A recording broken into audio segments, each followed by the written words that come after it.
Hello viewers, welcome to our channel Jaypack boys. एक और episode के साथ आपका भाई आपकी खिदमत में हाजिर है। तो मेरे पास बहुत सारे इनबॉक्स में मैसेजेस आते हैं, टिकटॉक पे, इंस्टाग्राम पे, स्पेशली रील्स के नीचे कमेंट आते हैं कि भाई आपके पैसे कितने खर्च हुए हैं पूरी गाड़ी बनाने में।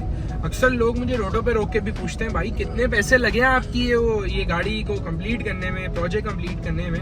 तो इस एपिसोड में मैं आपको बताऊंगा डिटेल में एक एक चीज़ के बारे में, एक एक चीज़ हमें क्या कॉस्ट की है और टोटल कॉस्टिंग हमारी जो है वो कहाँ पे पहुंची है इस गाड़ी को लेके अब तक। तो शुरू करते हैं अपना आज का ब्लॉग। तो भाइयों शुरू करता हूँ सबसे पहले इंटीरियर से। ठीक है, गाड़ी बहुत गंदी हो रही है, वही हम गाड़ी वॉश कराने ही जा रहे हैं, लेकिन खैर इंटीरियर के ऊपर आ जाऊँ तो ये जो स्टेयरिंग है, सबसे पहले स्टेयरिंग आता है नज़रों में। तो ये स्टेयरिंग हमें कॉस्ट कर जाता है अप्रॉक्सीमेटली 35,000 रुपीज़ कार्बन फाइबर बनवाने में। इट डिपेंड्स अपॉन कि आप क्या क्या चीज़ें चूज़ करते हैं। अगर और चीज़ें आप मतलब एयर बैग भी बनवाना चाहेंगे और एक्स्ट्रा चीज़ें करवाना चाहेंगे तो it can cost you up to 40-45,000। तो ये हमारी स्टेयरिंग की कॉस्ट। फिर मैं आ जाता हूँ सेकंड चीज़ जो सबसे ज़्यादा नोटिसेबल होती है, ये बूस्ट गेज। ये बूस्ट गेज मुझे पड़ा कोई 9,500 रुपये का। फिटिंग ये वो मैं काउंट कर लूँ तो अप्रॉक्सीमेटली 11,000 रुपये का ये बूस्ट गेज पड़ा। ग्रीडी का ट्रस्ट सीरीज़ है, वो गेज है। सबसे अच्छी क्वालिटी का यही गेज अवेलेबल था तो मैंने यही गेज चूज़ किया। फिर मज़ीद इंटीरियर की बात की जाए तो इंटीरियर में ये आफ्टर मार्केट LCD है जो कि इंस्टॉल्ड है। ये अगर आप कोई भी एक अच्छी एंड्रॉयड आफ्टर मार्केट LCD लेने के लिए जाते हैं तो वो आपको अप्रॉक्सीमेटली 25,000 से 30,000 रुपये मिनिमम कॉस्ट करेगी। अच्छी वाली की बात कर रहा हूँ जिसकी रैम वैम अच्छी होती है, वो वाली। उसके बाद मैं फर्दर साउंड सिस्टम की बात करूँ तो हमारे पास फ्रंट दरवाज़ों में अल्पाइन के स्पीकर्स हैं जो कि क्रॉसओवर्स के साथ हैं और टोयोटास के साथ हैं। वो हमें कॉस्ट किए थे 45,000 रुपीज़, जबकि वो डॉलर रेट की कन्वर्जन ना हो तो 60,000 रुपये के पड़ जाएंगे अगर आप वैसे लेने के लिए जाएंगे। पिछले दरवाज़ों में जो हमारे स्पीकर हैं वो हैं रॉकफोर्ड फॉस्गेट के स्पीकर।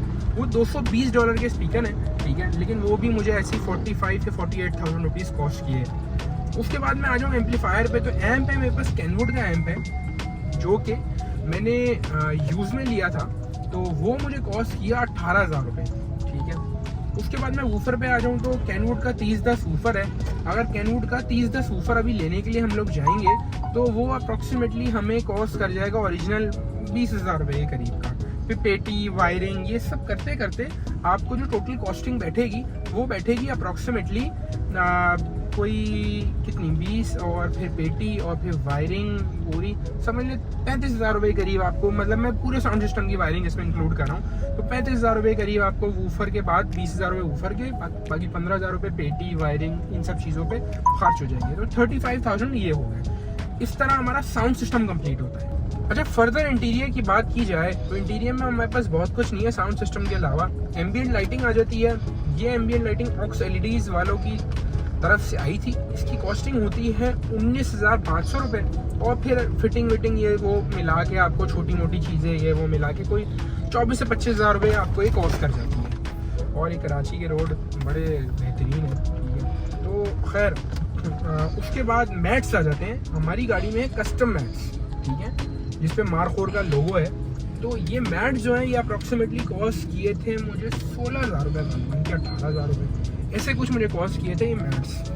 तो यहाँ पे हमारा जो इंटीरियर है वो ख़त्म होता है। इंटीरियर में इतना ही है, मज़ीद जो चीज़ें हैं वो सब कुछ एक्सटीरियर में है और परफॉर्मेंस में है। तो हम मूव करते हैं उसकी तरफ। तो भाइयों अगर मैं आ जाऊँ एक्सटीरियर के ऊपर तो सबसे पहले हम शुरू करते हैं अपने सबसे पहले एपिसोड में लगाए थे रिम्स और टायर। ठीक है, तो रिम और टायर का सेट मुझे कॉस्ट किया था 5,50,000 रुपये। ठीक है, ये हार्ड रॉक कंपनी के व्हील्स थे, मतलब अलॉय व्हील्स, और जो टायर्स थे वो थे AMP कंपनी के। ये दोनों अमेरिकन ब्रांड हैं और ये इम्पोर्टेड होते हैं, और ये ब्रांड न्यू 0 मीटर लेके हमने डाले थे। उसके बाद अगली एपिसोड में आऊँ तो हमने इसमें लगाया HKS का एग्जॉस्ट। अभी की जो HKS के एग्जॉस्ट की जो कॉस्ट है वो है 2,30,000। ठीक है, तो ये हो गया हमारा HKS का एग्जॉस्ट सिस्टम। उसके बाद फिर आ गया हमारा हैमर का बम्पर और एंटेना और फिटिंग और ये अगर आप अभी के टाइम में लेने के लिए जाते हैं तो ये आपको कॉस्ट करेगा अप्रॉक्सीमेटली 3 लाख से 3,20,000 रुपये। ये ओरिजिनल हैमर का बम्पर है, कोई कॉपी नहीं है, चाइना नहीं है, कोई लोकल बना हुआ नहीं है, ओरिजिनल हैमर का बम्पर है। अच्छा, उसके बाद हमने लगाई नीचे की जो प्लेट होती है ना, जिसको हम बोलते हैं प्रोटेक्शन प्लेट।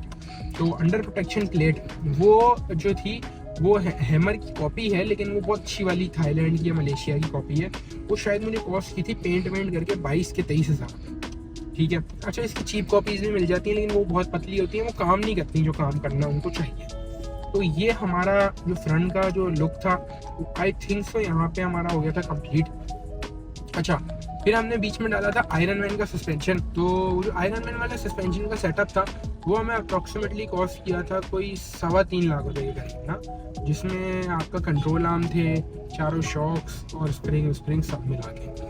अच्छा, फिर हमने क्या किया, हमने वो वाला सस्पेंशन आपका पे हमने लॉस किया और वो वाला हमने 2 लाख रुपए का सस्पेंशन बेच दिया। ठीक है, और इस पर हमने 125 का लॉस किया, तो 125 हम कॉस्टिंग में शामिल करेंगे। ठीक है, यहाँ पे हम लोग यहाँ पे पूरे 325 नहीं शामिल करेंगे। तो ये जो टोटल कॉस्टिंग हमें पड़ी, ये 125 ये वाली ऐड हो गई। तो फिर अच्छा, फिर क्या हुआ, फिर मैंने उसके बाद क्या किया, उसके बाद फिर हम लोग गए, हमने कहा हम पूरी गाड़ी को रैप करेंगे। हाँ, उसके बाद सबसे पहले तो हमने हाफ गाड़ी रैप की ग्लॉसी ब्लैक में। ठीक है, तो हाफ गाड़ी अगर इतनी बड़ी एसयूवी आप रैप करवाने के लिए जाएंगे तो आपको वो 30-40,000 में भी 50,000 भी कॉस्ट कर सकता है, depending upon the quality of paper you are choosing. तो उसके बाद फिर हम गए गाड़ी रैप करवाने। हमने पूरी गाड़ी रैप करवाई आर्मी ग्रीन टेक रैप। तो टेक रैप अगर आप करवाने जाएंगे तो ये आपको अप्रोक्सीमेटली एसयूवी हाफ जो हमने कराई है, it will cost you approximately 2 lakh रुपए। ठीक है, तो फिर हमने गाड़ी रैप कराई।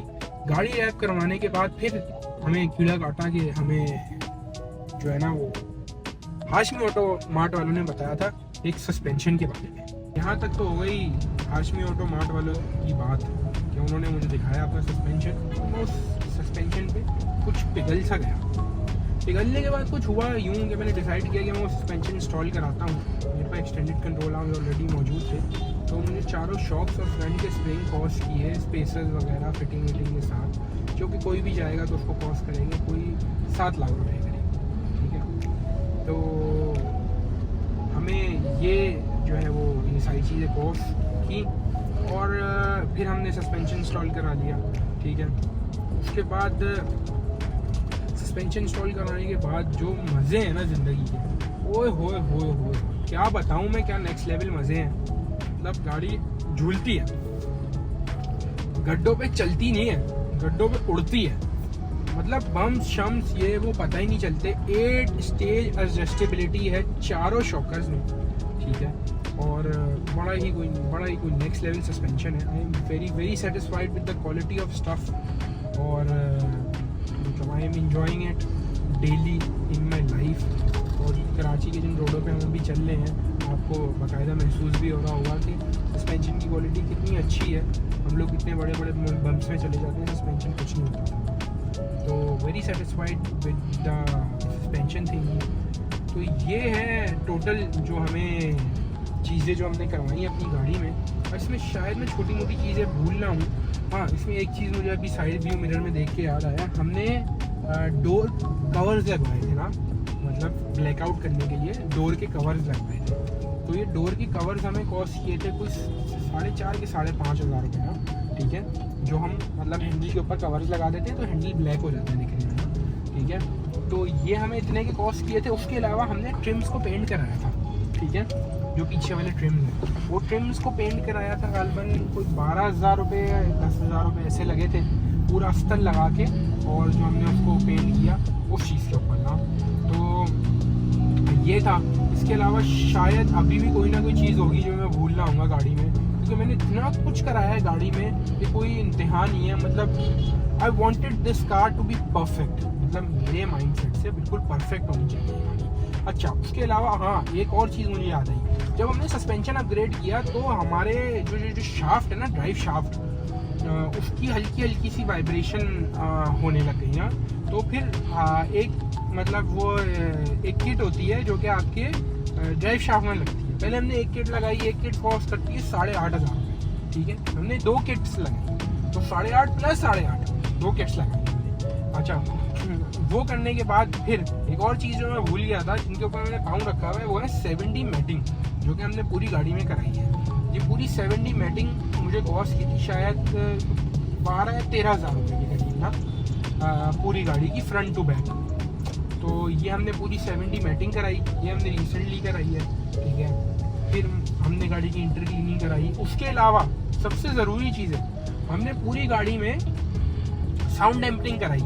यकीन मानो इतना कुछ है बताने के लिए कि मैं भी भूल ही जा रहा हूँ। और मुझे वफ़े से याद आ रहा है कि हमने इतना कुछ कराया है कि कोई इंतहा नहीं है यार, माशाल्लाह। तो हमने पूरी गाड़ी में साउंड डैम्पिंग कराई थी, जो कोई 10 शीटें लगी थी हमारी, और कोई 3200 रुपये के हिसाब से एक शीट थी। 10 शीटें प्लस उसकी लगाने की लेबर वगैरह मिला के 35,000 रुपये की साउंड डैम्पिंग हुई थी गाड़ी, ठीक है। तो हमारी गाड़ी में शोर वोर जो है ना वो बहुत कम आता है बाहर का, और बहुत नेक्स्ट लेवल कोई सीन है ना फुल। तीसरे में दुम, चौथे में गुम, पाँचवें में शादी। खैर ये बड़ा गहरा मीम है, आप नहीं समझ पाओगे। खैर ये बाकी बात करें हम एयर प्रेस की, तो हमने एयर प्रेस भी लगाए। हमने एक बार एयर प्रेस लगाए 5,500 रुपये के, फिर एक एयर प्रेस टूट गया तो हमने दूसरी बार फिर एयर प्रेस का सेट लिया, क्योंकि एक एयर प्रेस तो मिलेगा नहीं, तो पूरा सेट लिया, वो हमें कॉस्ट फिर से किया 5,500 रुपये। तो हमने भाई बहुत पैसे खर्च किए हैं गाड़ी के ऊपर, ठीक है। और वफ़े से मतलब it was a dream build, और अल्हम्दुलिल्लाह ये अभी अप्रोक्सीमेटली पूरा है। इस गाड़ी में एज सच और कुछ बाकी नहीं है।